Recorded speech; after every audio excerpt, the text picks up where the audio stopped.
1500 साल पहले रसूल पाक सल्लल्लाहु अलैहि वसल्लम ने जो सही 28 निशानियां बयान की थी वो सच हुई। मर्द कम और औरतें ज्यादा होंगी। लोग मौसीकी की शक्ल में कुरान मजीद की तिलावत करेंगे। माल की मोहब्बत की वजह से बीवी भी शौहर के साथ कारोबार में हिस्सा लेगी। हर कोई अपने आप को मोटा और मजबूत बनाना चाहेगा। नमाज और जिंदगी में लोगों का सुकून खत्म हो जाएगा। सूद का कारोबार आम हो जाएगा। मुनाफिक पैदा होंगे।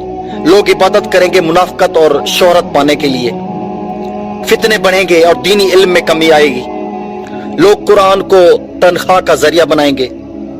झूठ आम हो जाएगा और लोग झूठ की गवाही देंगे। लोग सही अहादीस का इनकार करेंगे और गलत अहादीस बयान करेंगे। मुसलमान अमीर हो जाएंगे लेकिन मजहबी पेशवा नए हो जाएंगे। कुफर आसान होगा। इंसान सुबह मुसलमान और शाम को काफिर, और शाम को मुसलमान और सुबह काफिर। आने वाली हर नस्ल पिछली नस्ल से बदतर होगी। लोग इस्लाम पर चलने वालों पर हैरान रह जाएंगे और वो नई चीजें देखेंगे।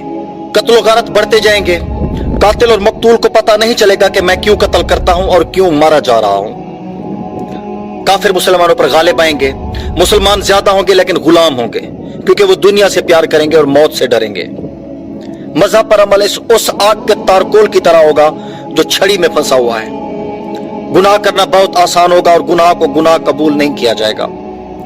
दुनिया के अमीर तरीन लोग कंजूस होंगे। उम्र से बरकत खत्म हो जाएगी। साल महीनों की तरह, महीना हफ्तों की तरह, हफ्ता दिनों की तरह और दिन घंटों की तरह गुजर जाएगा।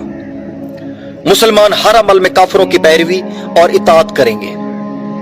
अरब की मिट्टी वसी होगी और मदीना की आबादी बढ़ जाएगी। लोग ज़कात लेने के अहल नहीं होंगे और फिर भी ज़कात मांगेंगे। औरतें सजती होंगी फिर भी नंगी होंगी। मतलब कपड़े इतने नाजुक होंगे कि जिस्म की तरह नजर आएंगे।